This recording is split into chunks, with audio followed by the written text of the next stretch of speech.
میں آنکھوں میں آنسو لیے خاموشی سے اپنے کمرے میں بیٹھی تھی۔ میرا دل کسی اندیکھے بوجھ تلے دبا ہوا تھا اور میں بس اب اپنی زندگی کو ختم کرنے کی خواہش رکھتی تھی۔ جب زندگی میں خوشیاں نہ ہوں تو شاید نا امیدی اسی طرح ڈیرے ڈالتی ہے کہ انسان کو خودکشی جیسا عمل بھی آسان نظر آتا ہے۔ کچھ ایسا ہی حال میرا بھی ہو چکا تھا۔ مجھے بار بار ایسے خیال آنے لگے تھے کہ میں اپنی جان دے دوں یا پھر سب کچھ چھوڑ کر کسی دور ویرانے میں چلی جاؤں۔ اپنے خیالات سے تنگ آ کر میں نے اپنی آنکھیں بند کیں اور بستر سے ٹیک لگا لی۔ کچھ ہی دیر گزری تھی کہ اماں کی کرخت آواز سے میری آنکھ کھلی۔ وہ میرے سر پر کھڑی تھی، کہہ رہی تھی تیرے ابا آنے والے ہیں، جلدی سے چائے بنا اور ساتھ میں رات کے کھانے کی تیاری شروع کر دے۔ اماں کو نہ میرے آنسوؤں کی پرواہ تھی اور نہ میری ویران زندگی کی۔ ایسے لگتا ہی نہیں تھا جیسے وہ میری سگی ماں ہو۔ ان کے لیے میری حیثیت صرف نوکرانی جیسی تھی۔ کم سے کم مجھے تو ایسے ہی لگتا تھا۔ اماں کے جانے کے بعد مجبوراً میں اٹھ کے کھڑی ہوئی، باورچی خانے میں جا کر کاموں میں مصروف ہو گئی۔ کچھ ہی دیر بعد مجھے ابا کی آواز سنائی دی۔ وہ اماں کے ساتھ باتوں میں مصروف تھے اور اماں کسی نئی نویلی دلہن کی طرح ابا کی ہر بات پر کھلکھلا رہی تھی، اور اسی بات نے ایک دفعہ پھر میرا دل جلا کے راکھ کر دیا۔ اماں خود کو ابھی تک نئی نویلی دلہن سمجھتی تھیں۔ ابا کے آنے کے وقت سج سنور کے بیٹھ جاتی، سارا وقت ابا کے آگے پیچھے گھومتی اور اس کی ساری توجہ ابا کی طرف رہتی۔ میری تو اسے ذرہ برابر بھی فکر نہیں تھی، نہ اس بات کا احساس تھا کہ میں اب 28 سال کی ہو چکی ہوں اور اماں کی یہ سب حرکتیں میری نظروں میں انہیں مزید گرا دیتی ہیں۔ جب اماں نے میرے سگے باپ کو چھوڑا تھا اور دوسری شادی کی تھی، اس دن سے ہی میں اپنی اماں کو کچھ خاص پسند نہیں کرتی تھی، اور ہر گزرتے سال کے ساتھ مجھے اپنی اماں سے نفرت ہوتی چلی گئی۔ اکثر میں سوچتی تھی کہ میرے سگے باپ میں ایسی کون سی برائی تھی جو میری ماں نے اسے چھوڑ کر دوسری شادی کی۔ ہمارے گھر کے حالات بھی اچھے تھے، بظاہر کوئی لڑائی جھگڑا بھی نہیں تھا۔ ابا تو اماں سے بہت محبت کرتے تھے، ان کا بہت خیال بھی رکھتے تھے، لیکن پھر بھی پتہ نہیں کیوں اماں نے انہیں چھوڑ دیا۔ بہت دفعہ میں نے اس سوال کا جواب جاننے کی کوشش کی، لیکن مجھے کبھی جواب نہیں مل سکا۔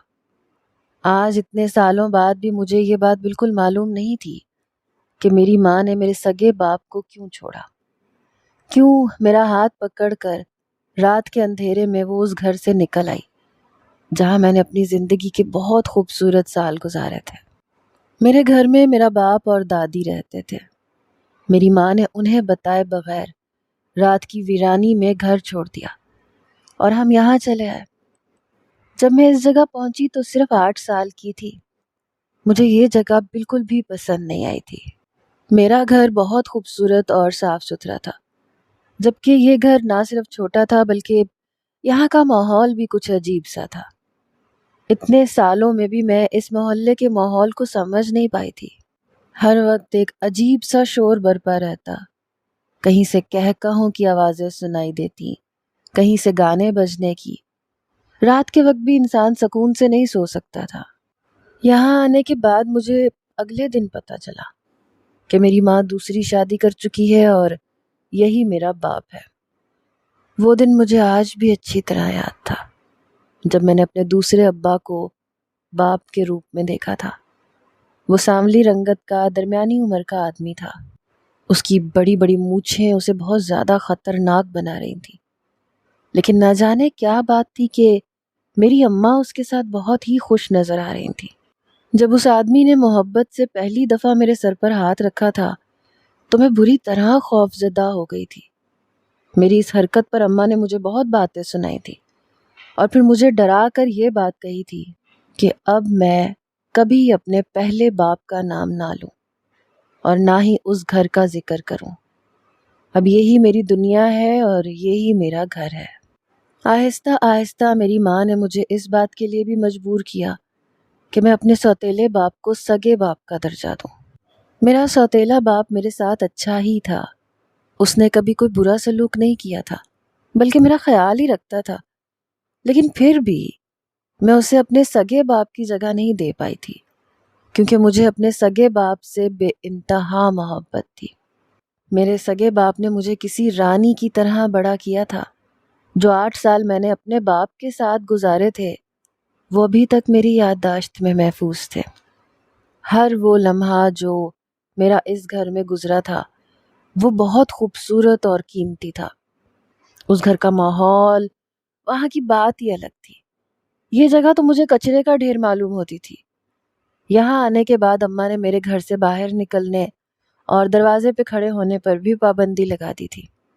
میں ہر وقت گھر کی 4 دیواری میں قید رہتی۔ اماں مجھے تیز آواز میں بات بھی نہ کرنے دیتی، جیسے میں کسی قید خانے میں ہوں۔ یہاں تک کہ میری پڑھائی بھی چھوٹ گئی تھی، اور اس بات کا مجھے بہت افسوس تھا۔ کبھی کبھار ہمارے گھر میں کچھ الگ الگ قسم کے آدمی آتے تھے اور وہ ڈرائنگ روم میں بیٹھ کر گھنٹوں اماں سے باتیں کرتے۔ ان کے آتے ہی اماں مجھے کمرے میں بند کر کے باہر سے کنڈی لگا دیا کرتی تھی۔ بہت دفعہ میں نے اماں سے پوچھا کہ یہ کون لوگ ہیں؟ اماں ہر بار یہی کہتی کہ یہ تیرے ابا کے دوست ہیں، لیکن حیرت کی بات یہ تھی کہ وہ لوگ اس وقت آتے تھے جب میرا سوتیلا ابا گھر پہ موجود بھی نہیں ہوتا تھا۔ دھیرے دھیرے اماں کی حرکتیں مجھے بہت ہی مشکوک لگنے لگیں۔ پھر جب میری ماں مجھ سے لاپرواہ ہوئی تو مجھے اپنا سوتیلا باپ خود بخود برا لگنے لگا۔ وقت گزرنے کے ساتھ مجھے اندازہ ہوا کہ میری اماں نے اس شخص کی خاطر میرے سگے باپ کا گھر چھوڑا تھا۔ اگر میری ماں کو اس شخص کا آسرا نہ ہوتا تو شاید وہ کبھی رات کے اندھیرے میں اپنے گھر کی دہلیز نہ پھلانگتی، اور ہم آج بھی میرے سگے باپ کے ساتھ ایک اچھی اور خوشگوار زندگی گزار رہے ہوتے۔ اور اس آگ میں مزید تیل اس وقت پڑا جب میری ماں نے 17 سال کی عمر میں میرے پہلے رشتے کو یہ کہہ کر انکار کر دیا کہ وہ میری شادی نہیں کرنا چاہتی۔ یہ بات میں نے خود اپنے کانوں سے سنی تھی۔ بہت کم ہی لوگ میرے وجود سے واقف تھے۔ جو عورت اماں کے سامنے بیٹھی تھی وہ اسی محلے کی رہائشی تھی، جس نے 1-2 دفعہ مجھے گھر کے کام کاج کرتے دیکھ لیا تھا۔ وہ میرے لیے رشتہ لے کے آ گئی۔ وہ رشتہ بہت اچھا تھا۔ میں نے خود لڑکے کی تصویر دیکھی تھی۔ وہ کسی ہیرو جیسا لڑکا تھا، مگر نہ جانے کیوں اماں نے انکار کر دیا، اور اس کے جانے کے بعد اماں نے مجھ پہ بہت غصہ بھی کیا۔ اماں کا کہنا تھا کہ میں نے تجھے 1000 بار کہا تھا کہ کسی کی نظروں میں مت آنا۔ دیکھ لے، زمانے کی بری نظر تجھ پہ پڑ گئی اور تیرے رشتے آنے شروع ہو گئے۔ اماں کی یہ بات مجھے بڑی عجیب لگی تھی۔ کیا رشتہ آنا کوئی بری بات تھی؟ لڑکیوں کے رشتے تو آتے ہی ہیں، مگر اماں ایسا برتاؤ کر رہی تھی جیسے کوئی گناہ ہو گیا ہو۔ اور پھر ہر گزرتے سال میں نے اس بات کو اچھی طرح محسوس کیا کہ میرے لیے آنے والا ہر رشتہ اماں کے انکار پر لوٹ جاتا تھا، ساتھ ہی میری شامت بھی آتی تھی۔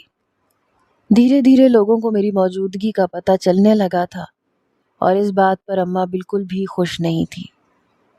کبھی کبھی میں سوچتی تھی کہ پتہ نہیں کیوں اماں دنیا کی نظروں سے میرے وجود کو چھپانا چاہتی ہیں۔ کیا مجھ میں کوئی برائی ہے، یا پھر کوئی ایسا عیب جو اماں میری ذات پہ شرمندہ ہے؟ آخر اماں کو میری شادی میں کوئی دلچسپی کیوں نہیں ہے؟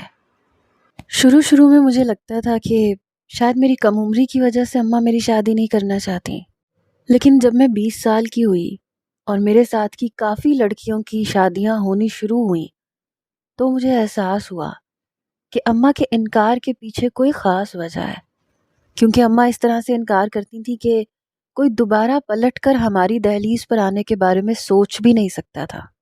اماں رشتہ لانے والوں کو خوب بے عزت کر کے گھر سے نکالتی تھی۔ مجھے بھی سختی سے کہتی تھی کہ ایسے لوگوں کے سامنے آنے کی کوئی ضرورت نہیں ہے۔ ایک دن اماں کی زبانی مجھے پتا چلا کہ گلی میں کسی کی شادی ہے۔ میں نے بے ساختہ ہی اماں سے لڑکی کی عمر پوچھی تو اماں نے بتایا کہ دلہن 18 سال کی ہے۔ یہ بات سنتے ہی میرے دل میں چنگاری جلی، اور میں نے اماں سے کہا کہ پھر تم میری شادی کے بارے میں کیوں نہیں سوچتی؟ میرا اتنا کہنا تھا کہ اماں نے جوتی اتاری اور مجھے مارنا شروع کر دیا۔ گھر میں ایسا ہنگامہ کھڑا کیا کہ میری جان نکل گئی۔ میں 22 سال کی ہوئی تو مجھ سے یہ سب برداشت نہ ہوا۔ ایک روز میں نے اماں سے سخت لہجے میں پوچھ ہی لیا کہ آخر وہ میری شادی کیوں نہیں کرنا چاہتی، انہیں میرے رشتے سے کیا مسئلہ ہے؟ میں اب اس گھٹن زدہ چار دیواری میں نہیں رہنا چاہتی۔ میری بات پر اماں نے ایک زناٹے دار تھپڑ میرے منہ پہ دے مارا۔ کہنے لگی، شرم نہیں آتی؟ جوان ہو رہی ہے اور اپنی ماں کے سامنے اس طرح زبان چلاتی ہے۔ تو ابھی شادی کے لائق نہیں ہے۔ جب تو شادی کے لائق ہو جائے گی تو میں خود تیرے لیے کوئی رشتہ دیکھ لوں گی۔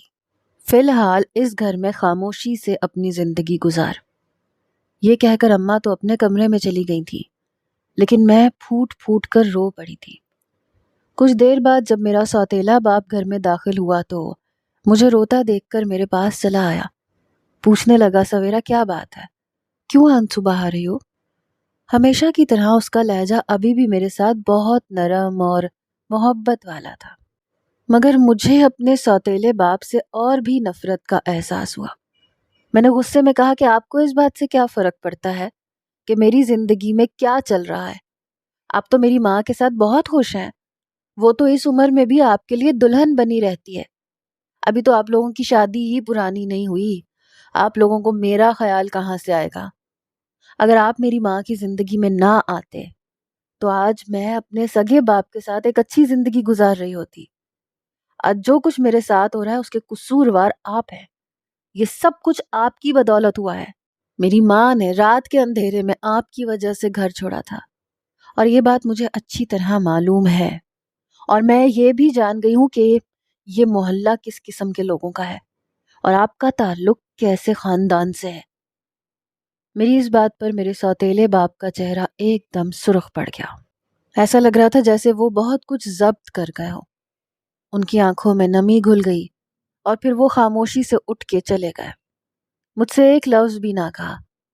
نہ مجھے اپنے لفظوں پہ کوئی پچھتاوا تھا اور نہ اپنے رویے پر کوئی افسوس، کیونکہ میں جانتی تھی کہ یہ محلہ اچھے اور شریف لوگوں کا نہیں ہے۔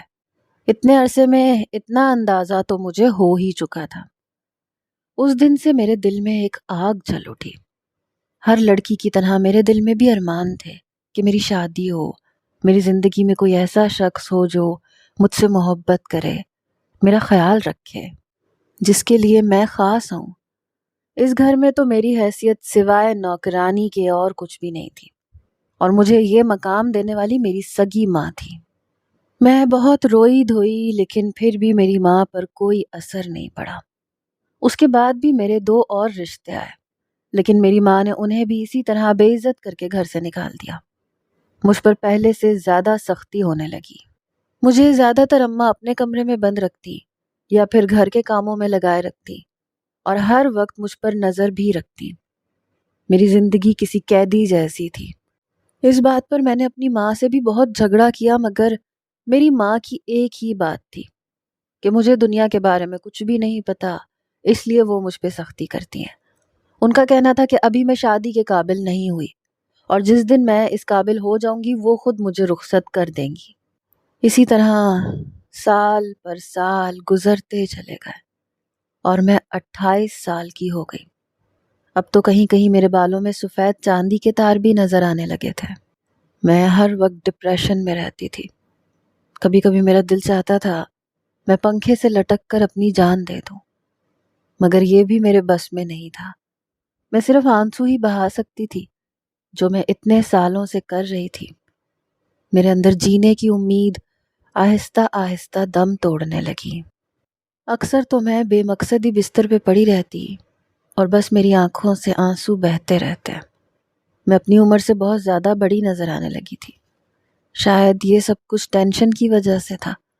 ٹینشن انسان کو وقت سے پہلے بوڑھا کر دیتی ہے، اور پھر میرے جیسی لڑکی جس نے 4 دیواری کے اندر گھٹ گھٹ کے ساری زندگی گزاری ہو، اس کے لیے تو زندگی سوائے عذاب کے اور کچھ نہیں ہوتی۔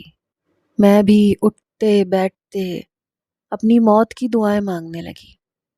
کبھی کبھی مجھے خواب میں اپنے سگے باپ کا چہرہ دکھائی دیتا، ان کی مسکراہٹ، ان کی شفقت، اور پھر میں اور بھی زیادہ اداس ہو جاتی۔ ایسی ہی ایک رات میں اپنے باپ کو خواب میں دیکھ کر اٹھی تو مجھے شدید پیاس کا احساس ہوا۔ میں پانی پینے کے لیے کمرے سے باہر نکلی تو میری ماں کے کمرے سے باتوں کی آواز آ رہی تھی۔ اتنی رات گئے میری ماں کس سے بات کر رہی تھی؟ یقیناً میرا سوتیلا باپ ہی ہوگا۔ یہ سوچ کر میں ان آوازوں کو نظر انداز کر کے آگے بڑھنے لگی، لیکن مجھے ایسا محسوس ہوا جیسے وہ آواز میرے سوتیلے باپ کی نہیں ہے بلکہ کسی اور کی ہے۔ اسی بات نے مجھے رکنے پر مجبور کر دیا، اور پھر میرے کانوں میں کچھ ایسے جملے پڑے جنہیں سن کر میں حیران رہ گئی۔ اماں میری شادی کی بات کر رہی تھی۔ وہ کہہ رہی تھی کہ یہی لڑکا میری بیٹی کے لیے ٹھیک ہے، ویسے بھی اب سویرا کی صحیح عمر ہو گئی ہے۔ میں نے اتنے سال اسی انتظار میں گزار دیے کہ کب سویرا کی صحیح عمر ہوگی اور میں اس کی شادی کروں گی۔ یہ وہ بات تھی جس نے مجھے چونکا دیا۔ اتنے سالوں بعد اماں کو اچانک میری شادی کا خیال کیسے آ گیا؟ ایسا بھی مجھ میں کیا بدلا تھا جو اماں کو لگ رہا تھا کہ میری شادی کی صحیح عمر ہو گئی ہے؟ اور رات کے اس پہر اماں کے ساتھ کمرے میں کون موجود تھا جس سے اماں میری شادی کی بات کر رہی تھی؟ لیکن اب آوازیں آنا بند ہو چکی تھیں۔ اس کے بعد مجھے کوئی خاص بات سنائی نہیں دی۔ میں پانی پی کے واپس اپنے کمرے میں آ گئی۔ مجھے ابھی بھی سمجھ میں نہیں آیا تھا کہ اماں کے ساتھ کمرے میں کون تھا، کیونکہ اس گھر میں تو میری ماں اور میرا سوتیلا باپ ہی رہتے تھے۔ جب سے میں اس گھر میں آئی تھی ہم تینوں کے علاوہ میں نے کسی کو نہیں دیکھا تھا۔ مجھے تو گھر سے باہر جانے کی بھی اجازت نہیں تھی۔ البتہ اس سوچ نے مجھے خوش کر دیا تھا کہ کم سے کم میری ماں کو میرا خیال تو آیا۔ پھر اگلی صبح میں ناشتہ بنا رہی تھی جب اماں کچن میں میرے پاس آئیں۔ کہنے لگی سویرا سارے کام چھوڑ کے تیار ہو جا، تجھے بہت شوق ہے نا شادی کرنے کا، یوں سمجھ لے کہ آج تیری شادی ہے۔ اماں کی بات سن کر میں حیران رہ گئی۔ پھر رات والی بات مجھے یاد آئی۔ میں نے اماں سے پوچھا کہ اتنی اچانک میری شادی کیسے ہو رہی ہے اور کس سے ہو رہی ہے؟ اماں کہنے لگی اب اتنے سوال جواب کرنے کی ضرورت نہیں ہے، شادی سے پہلے میں تیرا چیک اپ کرواؤں گی، تجھے لیڈی ڈاکٹر کے پاس لے کے جاؤں گی، اور پھر کچھ گھنٹوں بعد تیری شادی ہو جائے گی۔ میں نے تیرے لیے تیرے مطابق لڑکا ڈھونڈا ہے، اسی لیے تو اتنے سال انتظار کیا تھا، تاکہ تجھے خوب دھوم دھام سے تیرے شایان شان رخصت کروں۔ پہلے تو مجھے اماں کی بات پہ یقین نہیں آیا، لیکن جب اماں نے مجھے خوبصورت جوڑا دیا اور اسے پہن کر ڈاکٹر کے پاس چلنے کو کہا تو میں خوش ہو گئی۔ میں نے اماں سے پوچھا کہ کیا چیک اپ کروانا ضروری ہے؟ تو اماں کہنے لگیں کہ شادی کے بعد بہت سے مسئلے مسائل ہو جاتے ہیں، بہتر یہ ہے کہ شادی سے پہلے سارے ٹیسٹ کروا لیے جائیں تاکہ بعد میں کوئی مسئلہ نہ بنے۔ میں نے خوشی خوشی اماں کا دیا جوڑا پہن لیا، ان کے ساتھ گھر سے نکل گئی۔ میری زندگی بدلنے والی ہے، میں یہ سوچ کر اتنا خوش تھی کہ ماضی کی ساری باتوں کو بھول گئی۔ مجھے تو یہ بھی یاد نہیں رہا کہ میری ماں اتنے سال سے مجھ سے لاپرواہ رہی، اسے کب میرے وجود کی فکر تھی۔ اگر اس وقت مجھے کچھ سمجھ آ رہا تھا تو وہ یہ تھا کہ اب میں شادی کر کے اس جگہ سے دور چلی جاؤں گی، میرا اپنا گھر ہوگا، اپنی زندگی ہوگی، مجھ پہ کوئی روک ٹوک کرنے والا نہیں ہوگا، میں اپنے شوہر کو محبت سے اپنا بنا لوں گی اور سب کچھ ٹھیک ہو جائے گا۔ ہم دونوں ماں بیٹی گھر سے نکل پڑے۔ میرے سوتیلے باپ کو میں نے صبح سے نہیں دیکھا تھا۔ جب ہم گھر سے نکلے تھے تب بھی وہ کہیں نظر نہیں آیا تھا۔ مجھے لگا کہ شاید ہم ڈاکٹر کے پاس جا رہے ہیں، اس لیے اماں نے ابا کو ساتھ نہیں لیا۔ اماں نے گلی کے کونے سے رکشہ لیا اور ہم دونوں اس میں بیٹھ گئے۔ بہت دور کا سفر طے کرنے کے بعد ایک چھوٹے سے کلینک کے آگے رکشہ رک گیا۔ اماں نے اسے پیسے دیے، پھر میرا ہاتھ پکڑ کر کلینک میں داخل ہو گئی۔ وہاں ایک لیڈی ڈاکٹر پہلے سے بیٹھی ہوئی تھی، اور حیرت کی بات تھی کہ پورے کلینک میں اور کوئی بھی مریض نہیں تھا۔ میں نے اماں سے پوچھا کہ یہ جگہ اتنی ویران کیوں ہے؟ تو اماں کہنے لگی کہ کلینک ابھی کھلا ہے، مریض ذرا دیر سے آتے ہیں، میں تجھے جلدی لے آئی تھی تاکہ شام سے پہلے ہم فارغ ہو جائیں۔ ڈاکٹر نے مجھے ایک طرف بٹھا دیا، خود اماں سے نہ جانے کیا بات کی کہ اماں نے مجھے ایک اسٹریچر پر لیٹنے کے لیے کہا، اور پھر سختی سے کہنے لگی کہ اب 5 گھنٹے سے پہلے اپنی آنکھیں نہ کھولنا۔ ڈاکٹر صاحبہ تمہارا نہ صرف چیک اپ کر رہی ہیں بلکہ گورا ہونے کی دوا بھی لگا رہی ہیں۔ اگر تم نے آنکھیں کھولیں تو تم ہمیشہ کے لیے اندھی ہو جاؤ گی۔ تمہارے منہ پہ کوئی لیپ لگایا جائے گا جس سے آنکھیں خراب ہونے کا ڈر ہوتا ہے۔ یہ سن کر میں گھبرا گئی۔ اماں سے کہا کہ میرا رنگ تو کافی بہتر ہے، پھر اس سب کی کیا ضرورت ہے؟ اماں کہنے لگیں کہ شادی سے پہلے لڑکیوں کو بہت کچھ کروانا پڑتا ہے۔ میں تجھے معمولی پارلروں میں نہیں لے کر گئی، بلکہ سیدھا ایک اچھی ڈاکٹر کے پاس لے کے آئی ہوں، تاکہ ایک ہی دفعہ میں تیری رنگت نکھر جائے۔ اماں کی بات سن کر میں خاموش ہو گئی۔ میں دن میں 4 دفعہ آئینہ دیکھتی تھی اور یہ بات اچھی طرح معلوم تھی کہ حالات نے مجھے کس طرح کملا کے رکھ دیا تھا۔ میری سکن بہت زیادہ خراب ہو چکی تھی، آنکھوں کے نیچے ہلکے تھے، شاید اسی لیے میرا ٹریٹمنٹ کروانا اماں نے ضروری سمجھا۔ میں نے آنکھیں بند کی تو ڈاکٹر نے ایک پٹی میری آنکھوں پر باندھ دی، پھر میرے ہونٹوں پر بھی ایک ٹیپ لگا دیا، پھر ہر طرف خاموشی ہو گئی۔ میں اسٹریچر پہ لیٹی تھی اور مجھے اسٹریچر سے باندھ دیا گیا تھا۔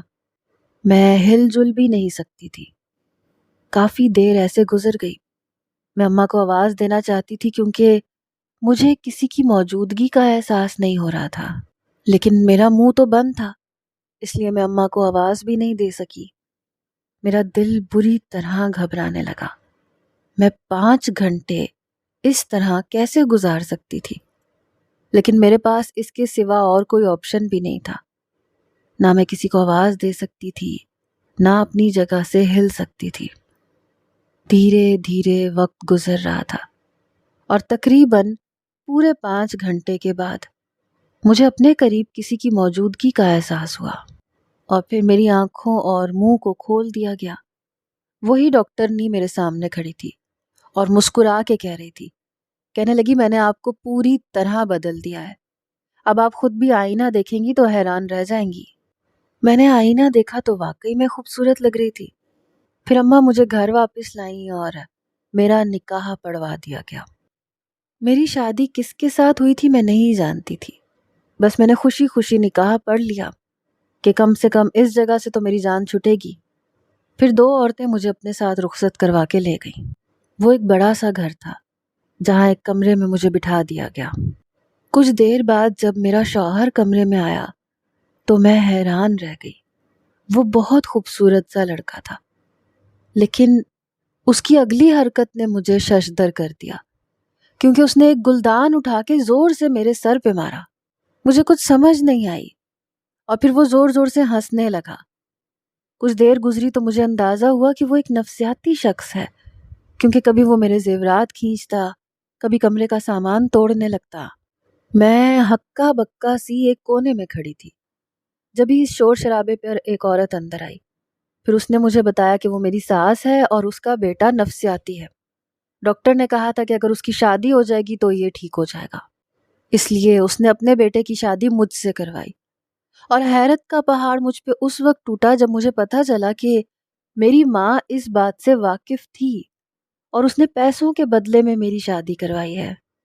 میں ایک مصیبت میں سے نکل کر دوسری مصیبت میں پھنس گئی تھی، اور میں یہ سوچ بھی نہیں سکتی تھی کہ میری سگی ماں میرے ساتھ اتنا برا کرے گی۔ کچھ بے وقوفی میری بھی تھی۔ میں نے آنکھیں بند کر کے اپنی اس ماں پہ بھروسہ کیا جس نے ساری زندگی کبھی میری فکر نہیں کی تھی۔ میری آنکھوں میں آنسو آ رہے تھے۔ میری ساس کہنے لگی میرا بیٹا ہمیشہ سے نفسیاتی مریض نہیں تھا، بلکہ اپنے باپ کی موت پر اس کی حالت ایسی ہوئی ہے۔ اگر تم اسے تھوڑی سی محبت دو گی تو یہ بالکل ٹھیک ہو جائے گا۔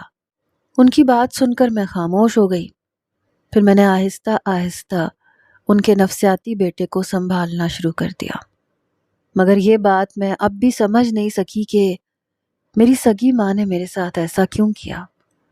مجھے اس سوال کا جواب ہر صورت جاننا تھا، اور میں نے سوچ رکھا تھا کہ ایک دن میں ضرور اپنی ماں سے پوچھوں گی کہ انہوں نے مجھ سے کس بات کا بدلہ لیا۔ اور پھر دن مہینوں میں بدلتے چلے گئے، مہینے سال میں، اور 1 سال کی محنت رنگ لائی۔ میرا شوہر کافی حد تک ٹھیک ہو گیا۔ اپنے باپ کی اچانک موت پر اس کا ذہنی توازن خراب ہوا تھا، جو میری محبت اور توجہ سے بہت حد تک ٹھیک ہو گیا۔ ڈاکٹر سے علاج بھی جاری تھا، اور ڈاکٹروں نے یقین دلایا تھا کہ جلد ہی وہ مکمل صحت یاب ہو جائے گا۔ میری ساس بھی بہت اچھی عورت تھی، انہوں نے ہر طرح سے میرا خیال رکھا۔ اور پھر ایک دن میں نے اپنی ساس سے اجازت لی اور اپنی ماں کے گھر پہنچ گئی۔ کیونکہ مجھے اب اس سوال کا جواب چاہیے تھا۔ میں اب کمزور نہیں تھی، میرے ساتھ میرا شوہر تھا، لیکن اپنی ماں کے پاس جا کر تو میں بالکل ہکا بکا رہ گئی، کیونکہ یہ وہ عورت نہیں تھی جس نے مجھے رخصت کیا تھا۔ یہ تو بستر پر پڑی کوئی 60-70 سال کی بوڑھی عورت معلوم ہو رہی تھی۔ مجھے دیکھتے ہی میری ماں رونے لگی، روتے ہوئے کہنے لگی کہ جو کچھ میں نے تمہارے ساتھ کیا تھا وہ پلٹ کر میرے سامنے آ گیا۔ میں نے کئی سال تمہارے ساتھ برا سلوک کیا، کیونکہ میرے نزدیک تم صرف ایک پرائز بانڈ تھی جسے صحیح وقت پر کھلنا تھا، لیکن مجھے نہیں معلوم تھا کہ جب یہ پرائز بانڈ کھلے گا اس وقت میں کینسر جیسی شدید بیماری میں مبتلا ہو جاؤں گی اور اپنی زندگی کا آخری وقت گزار رہی ہوں گی۔ میں نے تمہارے باپ سے صرف اور صرف پیسے کی خاطر شادی کی تھی۔ میں اسی محلے میں پلی بڑھی تھی اور ہمیشہ سے تمہارے سوتیلے باپ سے محبت کرتی تھی، لیکن دولت کی خاطر میں تمہارے سگے باپ سے شادی کر کے چلی گئی، اور پھر کئی سال میں نے تمہارے باپ سے بہت پیسہ بنایا۔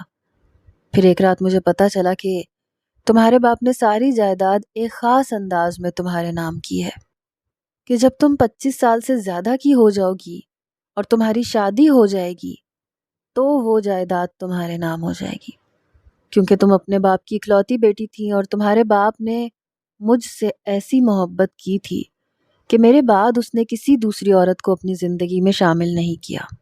اسی لیے میں نے تمہیں اپنے ساتھ لیا اور وہ گھر چھوڑ دیا، کیونکہ میں بہت سارا پیسہ حاصل کر چکی تھی اور اب میں اپنی محبت کے ساتھ رہنا چاہتی تھی۔ پھر میں نے تمہارے سوتیلے باپ سے شادی کر لی۔ مجھے پہلے بھی تم سے کوئی محبت نہیں تھی، میں نے تمہیں صرف پیسے کے لیے پیدا کیا تھا۔ تمہیں یہاں لانے کا مقصد بھی یہی تھا، اسی لیے میں نے تمہیں دنیا کی نظروں سے چھپا کر بڑا کرنا شروع کیا، کیونکہ مجھے ہر وقت یہ ڈر لگا رہتا تھا کہ کہیں تمہارا باپ تمہیں ڈھونڈتے ہوئے یہاں تک نہ پہنچ جائے۔ میری ہر کوشش کامیاب ہوتی چلی گئی، میں خوشیاں مناتی رہی، مجھے یہ لگتا رہا کہ کوئی مجھ سے جیت نہیں سکتا۔ میں نے 28 سال تک تمہیں اس گھر میں چھپا کے رکھا، اور پھر جب علاج کے نام پہ میں تمہیں ہسپتال لے کر گئی تو وہاں ڈاکٹر کے ذریعے اس بات کے کاغذات بنوائے کہ تمہاری ذہنی حالت صحیح نہیں ہے، تمہیں کوئی بڑی بیماری ہے اور علاج کے لیے پیسے چاہیے۔ تمہاری بندی ہوئی حالت کی تصاویر کھنچوا کر تمہارے باپ کو بھیجی، اور وہ سارے ٹیسٹ وغیرہ بھی تمہارے باپ کو بھیج دیے جو میں نے جعلی طور پر بنوائے تھے۔ مجھے بس تمہارے حصے کی جائیداد حاصل کرنی تھی، اور مجھے وہ جائیداد مل گئی تھی جس کے لیے میں نے اتنے سال انتظار کیا تھا۔ اسی لیے ایک پاگل انسان کو دیکھ کر تمہاری شادی کر دی، تاکہ تم سے ہمیشہ کے لیے میری جان چھوٹ جائے۔ مگر قسمت دیکھو، اتنی جائیداد حاصل کرنے کے بعد مجھے پتا چلا کہ مجھے کینسر ہے۔ اب یہ جائیداد میرے کسی کام کی نہیں ہے، کیونکہ میرا علاج نہیں ہو سکتا۔ میرا دوسرا شوہر نیک ہے، وہ ہمیشہ مجھے برائی کے راستے سے روکتا رہا۔ اسے تو تم سے بھی سچی محبت ہے، لیکن میں نے اسے کبھی تمہارے حق میں بولنے نہیں دیا اور نہ کبھی اس کی بات مانی۔ اسے بھی اپنا غلام سمجھا، اور اس کا نتیجہ یہ نکلا کہ آج میں بھگت رہی ہوں۔ تم اپنی شادی شدہ زندگی میں خوش ہو، لیکن میں سب کچھ حاصل کر کے بھی ناکام ہوں۔ میری سوتیلی ماں نے کچھ کاغذات میری طرف بڑھائے، کہنے لگی یہ وہ ساری جائیداد ہے جو تمہاری ہے۔ اب میں اس سب کو رکھ کے بھی کچھ نہیں کر سکتی، کیونکہ میرے پاس صرف اور صرف زندگی کے کچھ دن باقی ہیں۔ یہ کہہ کر میری ماں نے ہاتھ جوڑ کر مجھ سے معافی مانگی، اور میں سکتے کے عالم میں کھڑی رہ گئی۔ ماں تو ماں ہی ہوتی ہے، اس لیے میں نے اپنی ماں کو معاف کر دیا تھا۔ میرا شوہر میرے ساتھ تھا اور وہ بہت اچھا تھا، میرے لیے یہی بہت تھا۔ البتہ میں نے اپنے باپ کا پتہ معلوم کیا اور اپنے سگے باپ سے ملنے کے لیے گئی۔ مجھے دیکھ کر میرا باپ بہت خوش ہوا تھا۔ ساری حقیقت جان کر میرے سگے باپ کو بہت افسوس ہوا تھا، کیونکہ اسے سچ میں میری ماں سے بہت محبت تھی۔ لیکن میری ماں نے اپنے پیروں پر خود کلہاڑی ماری تھی، میری زندگی کے کئی سال برباد کیے تھے۔ ان کے لالچ نے انہیں کہیں کا نہیں چھوڑا تھا۔ کچھ دنوں کے بعد میری ماں کا انتقال ہو گیا۔ میں اپنے سسرال میں خوش ہوں، اچھی زندگی گزار رہی ہوں، لیکن کبھی کبھی میں سوچتی ہوں کہ کیا کوئی سگی ماں دولت کے لالچ میں اتنا گر سکتی ہے؟ کیا کوئی ماں اپنی ہی بیٹی کے ساتھ ایسا سلوک کر سکتی ہے؟ کیا آپ لوگوں نے ایسی ماں دیکھی ہے جو اپنی پہلی محبت اور دولت کی خاطر اپنی سگی اولاد کو نظر انداز کر دے اور اس کی زندگی کو جہنم بنا دے؟ کمنٹس میں مجھے ضرور بتائیے گا۔